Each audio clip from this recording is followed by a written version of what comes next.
ನೋಡ್ತಾ ಇದ್ದೆ, ಹಾವು ಏಣಿ ಆಟ ಆಡ್ತಾ ಈಗ 3 ಕ್ಷೇತ್ರಗಳಲ್ಲಿ ಕಾಂಗ್ರೆಸ್ ಮುನ್ನಡೆಯನ್ನು ಕಾಯ್ದುಕೊಂಡಿದೆ.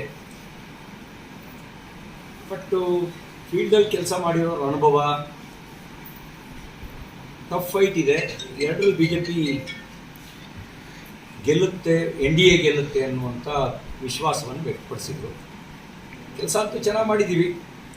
ಇನ್ನು ತೀರ್ಪು ಅದು ಜನರ ಕೈನಲ್ಲಿರೋದಲ್ಲ, ಪ್ರಯತ್ನ ಅಷ್ಟೇ ನಮ್ಮದು, ಫಲ ಜನರದು, ಅವ್ರು ಕೊಡೋದು. ಹಾಗೆಯೇ ಮಹಾರಾಷ್ಟ್ರದಲ್ಲಿ ಕರ್ನಾಟಕದ ನಾನು ಸೇರಿದಂತೆ ಹಲವರಿಗೆ ಅಲ್ಲಿ ಕೆಲಸ ಮಾಡೋದಕ್ಕೆ ಅವಕಾಶ ಸಿಕ್ಕಿತ್ತು.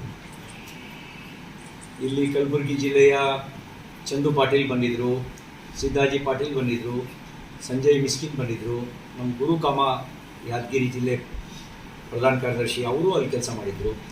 ಇದಲ್ಲದೆ ಬೆಳಗಾಮು, ಬೀದರು, ಬಿಜಾಪುರ, ಬಾಗಲಕೋಟೆಯ ಕಾರ್ಯಕರ್ತರು, ಬೆಂಗಳೂರಿನ ಕಾರ್ಯಕರ್ತರು, ನಾವು ಅಲ್ಲೋಗಿ ಕೆಲಸ ಮಾಡಿದ್ವಿ. ನಾನು ಹತ್ತತ್ರ 2 ತಿಂಗಳು ಪಶ್ಚಿಮ ಮಹಾರಾಷ್ಟ್ರದ 58 ವಿಧಾನಸಭಾ ಕ್ಷೇತ್ರಗಳಲ್ಲಿ ಕರ್ನಾಟಕದ ತಂಡದ ಜೊತೆಗೆ ನಾನು ಕೆಲಸ ಮಾಡಿದ್ದೀವಿ.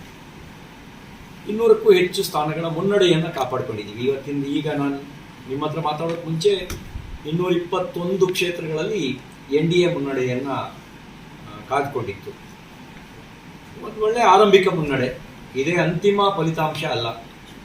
ಜಾರ್ಖಂಡ್ನಲ್ಲಿ ನಾವು ನಿರೀಕ್ಷೆ ಅಷ್ಟು ಪ್ರಮಾಣದ ಮುನ್ನಡೆ ಬಂದಿಲ್ಲ, ಆದರೆ ನನಗೆ ವಿಶ್ವಾಸ ಇದೆ ಮಹಾರಾಷ್ಟ್ರ ಮತ್ತು ಜಾರ್ಖಂಡ್ ಎರಡೂ ಕಡೆ NDA ಅಧಿಕಾರಕ್ಕೆ ಬರುತ್ತೆ ಅನ್ನುವಂಥ ವಿಶ್ವಾಸ ನಮಗೆ ಇದೆ. ಆರಂಭಿಕ ಮುನ್ನಡೆ ಮಾತ್ರ ಅಲ್ಲ, ಅಂತಿಮ ಫಲಿತಾಂಶದಲ್ಲೂ ನಾವು 2 ರಾಜ್ಯಗಳಲ್ಲಿ ಅಧಿಕಾರಕ್ಕೆ ಬರ್ತೀವಿ ಅನ್ನೋದು ನನಗಿರುವಂಥ ವಿಶ್ವಾಸ.